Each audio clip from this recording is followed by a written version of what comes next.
Spiderman की hidden powers जो movie में नहीं दिखाई गई। तो हर कोई स्पाइडरमैन को फ्रेंडली नेबरहुड हीरो मानता है, लेकिन कॉमिक्स की दुनिया में एक ऐसा भी स्पाइडरमैन है जिसकी इतनी डेंजरस पावर्स है कि अगर डॉक्टर डूम भी उन्हें देखे तो एक पल के लिए सोचने पर मजबूर हो जाए। और हैरानी की बात तो ये है कि इनमें से ज्यादातर पावर्स मार्वल ने मूवीज में कभी दिखाई ही नहीं। तो आज हम जानेंगे स्पाइडरमैन की वो हिडन पावर जो सिर्फ कॉमिक्स के फैंस ही जानते हैं। और बिलीव मी, लास्ट वाली पावर जानने के बाद तो स्पाइडरमैन को कभी वीक सुपर हीरो नहीं कहोगे। तो शुरू करते हैं शुरुआत से। स्पाइडर सेंस का असली पोटेंशियल हमने कभी जाना ही नहीं। मूवीज में स्पाइडर सेंस सिर्फ डेंजर अलर्ट लगता है, लेकिन कॉमिक्स में ये उससे कई गुना पावरफुल है। स्पाइडर सेंस फ्यूचर का कुछ सेकंड का प्रिडिक्शन कर सकता है। इसी वजह से स्पाइडरमैन बुलेट्स डॉज करता है, कभी कभी तो बिना देखे अटैक्स अवॉइड कर देता है, और कई बार तो उसकी बॉडी खुद ही मूव करती है। मतलब दिमाग रिएक्ट करे उससे पहले ही उसकी बॉडी खुद ही रिएक्ट कर देती है। ये ऑलमोस्ट ही उसे एक मिनी फ्यूचर दिखा देता है, और इसी वजह से स्पाइडरमैन को हिट करना बहुत ही मुश्किल हो जाता है।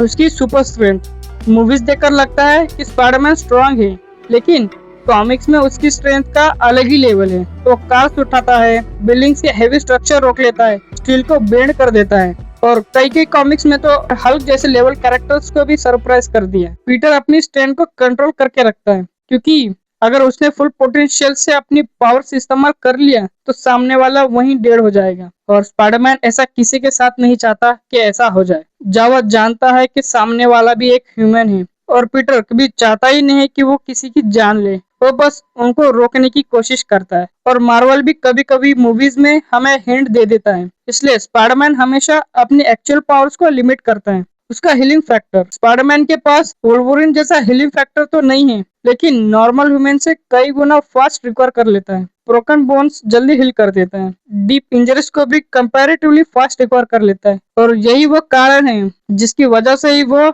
लगातार डेंजरस फाइट को भी सरवाइव करता रहता है। मूवीज में ये वाली पावर को डायरेक्टली तो नहीं पर इनडायरेक्टली हमें दिखाया है। एक खतरनाक से फाइट सीन के बाद जहाँ उसे रुकना चाहिए वहाँ वह बिना थके ही कंटिन्यू लड़ता रहता है, लेकिन कभी एक्सप्लेन नहीं किया गया है कि स्पाइडरमैन की हीलिंग फैक्टर मूवीज में किस लेवल की है। या ये हो सकता है कि आने वाली मूवीज में हमें बताया जाए कि स्पाइडरमैन रिकवर करने वाली पावर्स को और भी बूस्ट करे। तो नंबर 4 पर आने से पहले अगर आपको मेरी वीडियोस पसंद आती है तो इंतजार किसका कर रहे हो, मार दो हथौड़ा इस सब्सक्राइब वाले बटन पर। परफेक्ट बैलेंस, स्पाइडरमैन का बैलेंस से हटना ऑलमोस्ट ही इम्पॉसिबल लेवल है। वो पतली से पतली वायर पर भी बैलेंस बनाने के साथ ही उस वायर पर इंसान लेवल की फाइट भी कर सकता है। और मूविंग व्हीकल्स पर वो लैंड ही नहीं बल्कि परफेक्टली लैंड करता है। और आप बोलोगे बस इतना ही, रुको, तो क्या आपने कभी अवेंजर्स को ऐसा करते हुए देखा है, उल्टा लटकते हुए? नहीं ना, पर उल्टा लटक भी सकता है और साथ में ही उल्टा लटकते हुए परफेक्टली कॉमबैक भी कर लेता है।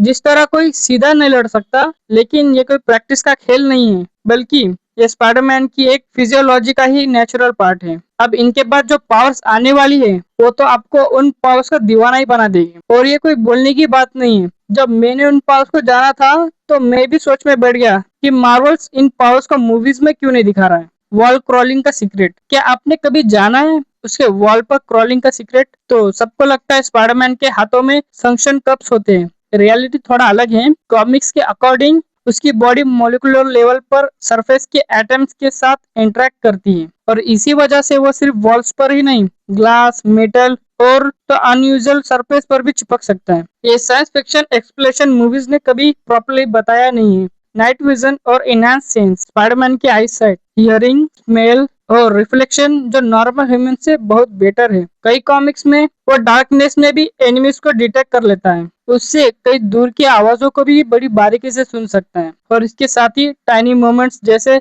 हरकतों को भी बड़ी क्विक तरीके से नोटिस कर लेता है। मूवीज में अब तक तो फोकस सिर्फ स्पाइडर सेंस पर ही रही है, इसलिए ये इनहैंस सेंस ऑलमोस्ट इग्नोर कर दिए गए हैं द अदर जैसी पावर्स। लेकिन उससे पहले मैं बता दूं कि आप में से कई लोगों को ये वाली पावर्स का बिल्कुल ही पता नहीं होगा। अब आती है सबसे dangerous hidden power, the other. Comics की कई स्टोरी लाइन में स्पाइडरमैन को एक मिस्ट्रेस ट्रांसफॉर्मेशन मिलती है। उसकी स्ट्रेंथ और स्पीड ड्रामेटिकली इंक्रीज हो जाती है, उसके हाथों से ऑर्गेनिक स्ट्रिंगर्स निकलते हैं, हीलिंग्स और भी पावरफुल हो जाती है, और वो पहले से कई ज्यादा डेंजरस बन जाता है। ये स्पाइडरमैन का सबसे अंडररेटेड फॉर्म माना जाता है। एमसीयू में फिलहाल ही इस पावर की थोड़ी थोड़ी झलक दिखा रहे हैं, लेकिन अगर सीक्रेट वॉर्स या फ्यूचर मल्टीवर्स में ये वर्जन आ गया तो फैंस के लिए मैसिव सरप्राइज होगा। तो ये थी स्पाइडरमैन की वो हिडन पावर्स जो कॉमिक्स में तो ऑफिशियली एग्जिस्ट करती है, लेकिन मूवीज में या तो ब्रीफली दिखाया है या कंप्लीटली इग्नोर कर दिया है। और इसी वजह से बहुत से लोग स्पाइडरमैन को अंडर एस्टिमेट कर देते हैं। रियलिटी ये है, स्पाइडरमैन सिर्फ फ्रेंडली नेबरहुड हीरो नहीं, मार्वल यूनिवर्स के सबसे वर्सटाइल हीरोज में से एक है।